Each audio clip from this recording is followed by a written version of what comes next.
कुंभराज चांचौड़ा से tractor rally निकालकर जिला मुख्यालय के दशहरा मैदान में पहुंचे किसान पैदल चलकर कलेक्ट्रेट पहुंचे। किसानों ने किया जमकर प्रदर्शन, कलेक्टर को सौंपा ज्ञापन। गुना से योगेश लोधा की रिपोर्ट। पार्वती काली सिंध चंबल परियोजना के अंतर्गत जिले के कुंभराज चांचौड़ा में प्रस्तावित डैम निर्माण को लेकर मंगलवार को किसानों का गुस्सा सड़कों पर फूट पड़ा है। सैकड़ों किसान ट्रैक्टर रैली के माध्यम से जिला मुख्यालय पहुंचे, जहां स्थानीय दशहरा मैदान पर एकत्रित होकर हाथों में तख्तियां और झंडे लेकर कलेक्ट्रेट तक विरोध प्रदर्शन करते नजर आए। हजारों किसानों ने जमकर प्रदर्शन किया एवं नारेबाजी की। इस मौके पर पूर्व विधायक ममता मीना, रिटायर्ड आईपीएस रघुवीर मीना, राघौगढ़ विधायक जयवर्धन सिंह, बमोरी विधायक ऋषि अग्रवाल सहित अन्य स्थानीय जनप्रतिनिधि, नेता और सरपंच शामिल रहे, जिन्होंने किसानों का नेतृत्व करते किसानों की मांग को जिला प्रशासन के समक्ष रखी।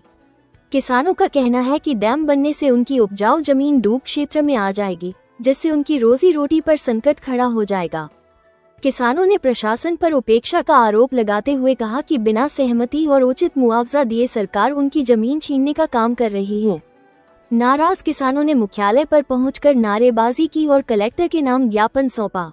लड़ाई नहीं, किसानों की लड़ाई है। अरे पूरा गुना जिले में चांचौड़ा विधानसभा के 17 गाँव तो पूर्णतः बता रहे, और अगर राजस्व गाँव को मिलाकर 80 से लेकर 100 गाँव डुबा देंगे तो फिर उनको क्या आज बताइए कि पूरा गांव डुबा दो और अकेला मेरा गांव छोड़ दो, तो क्या मैं छत पे होके खड़े होके देखूंगी कितने गांव डूब गए? अगर ये लोग नहीं रहेंगे तो हमारा नहीं डूबना भी कौन भैया, हम भी डूब जाएंगे। अच्छा है, हम भी डूब जाए वो भी अच्छा। जय जवान, जय जवान। सभी किसान भाइयों से आग्रह पूर्वक कहना चाहते हो, आप लोग बैठ जाओगे तो पीछे के लोगों को भी अच्छे से दिखाई देगा। सभी लोग बैठ जाओ, मेरे किसान भाई सभी बैठ जाओ। आज हम सब लोगों के बीच में आप किसान भाइयों के आंदोलन का समर्थन करने के लिए हमारे रावगढ़ के विधायक और कांग्रेस पार्टी के जिला अध्यक्ष और पूर्व मंत्री आदरणीय हमारे जयवर्धन सिंह जी बाबा हमारे सबके बीच में है। मैं चाहती सभी किसान भाई उनका ताली बजा कर स्वागत करिए। हमारे बमोरी के विधायक ऋषि अग्रवाल जी भी हमारे बीच में है, इनका भी ताली बजा के आप स्वागत करिए। और हमारे सभी दलों के हमारे नेतागण यहाँ पर मौजूद है, आप उन सबके में ताली बजा के उनका स्वागत करिए। ये किसान आंदोलन मेरी थोड़ी बहुत समझ है सिंचाई के बारे में, डैम के बारे में। लगभग डैम वहां बनाए जाते हैं जहां पठार का क्षेत्र हो, जहां बंजर जमीन हो। अब जैसा मैंने कहा, चाहे बीतलवाड़ा हो, चाहे घाटा खेड़ी हो, चाहे ताजपुरा हो, मनसा खेड़ी हो, बागचा हो, या जो उस तरफ के भी गांव है, रानी खेजड़ा हो, और भी जो गांव इसमें जिनके नाम आ रहे हैं, या तो उपजाऊ जमीन है, यहाँ कभी कोई मांग रही नहीं है कभी कोई बड़े डैम की। तो जब जनता की मांग ही नहीं है तो आखिर ये डैम क्यों वहां पे बनाया जा रहा है, ये हमारा प्रश्न भी होना चाहिए।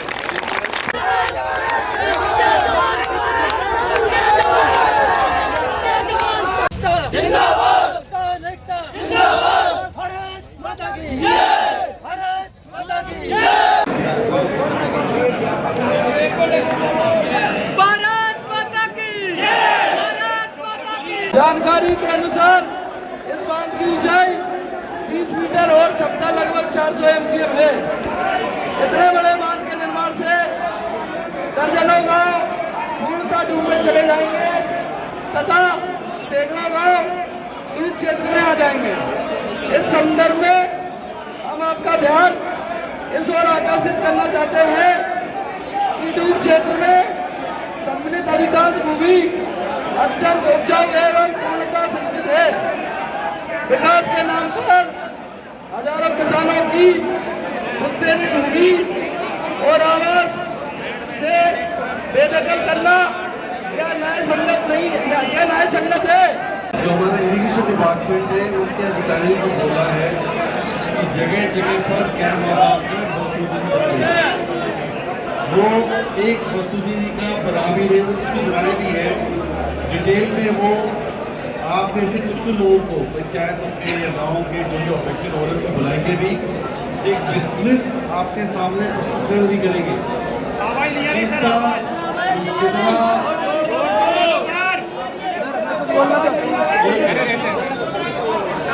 कितना इससे फायदा है, कितना इससे नुकसान है। ये तो सही बात है कि जो पार्वती नदी का जो डैम जिस जगह पे बन रहा है वो ऑलरेडी इरिगेटेड ही होता है, वो तो कॉमन सेंस वाली बात है। वहाँ पे गहरा पानी, गहरी जमीन होती है, वहाँ पे पानी होता है, तो वहाँ पे ज़्यादा नुकसान होता है। लेकिन ये भी हकीकत है कि वहाँ से 50 किलोमीटर दूर जो किसान कई सालों से, सदियों से वंचित है पानी के लिए, उसको लाभ भी मिलेगा। दोनों पक्ष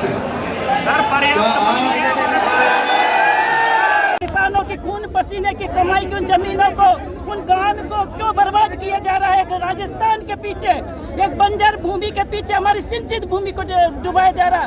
यह आंदोलन अभी तो ये टेलर है, और आने वाले समय में भोपाल भी जाएंगे किसान और दिल्ली भी जाएंगे किसान। हमारे केंद्र और प्रदेश की सरकार को सोचने पर मजबूर होना पड़ेगा। 2 डैम बनवा कर ये किसान दम लेंगे, ये हमारा आप सब लोगों से वादा है। वर्तमान सरकार और बीजेपी के जो विधायक है स्थानीय, वो किसान विरोधी ऐसा लगता है? देखिए, आप ये कुछ समय आप जब किसानों के आज आना चाहिए, कोई आज ये राजनीतिक मंच नहीं है, आज ये कोई भाजपा कांग्रेस या किसी दल का मंच नहीं है, मात्र किसानों का मंच है। इसमें सबको आना चाहिए था, क्यों नहीं आए? सबको आना चाहिए इसमें। वोट लेने के लिए तो अपन गाँव खेत खिलान चलते हैं, और आज किसानों को तकलीफ आई है, दर्द आया, परेशानी आई, तो कोई इनके साथ खड़ा नहीं हो रहा। ये गलत बात।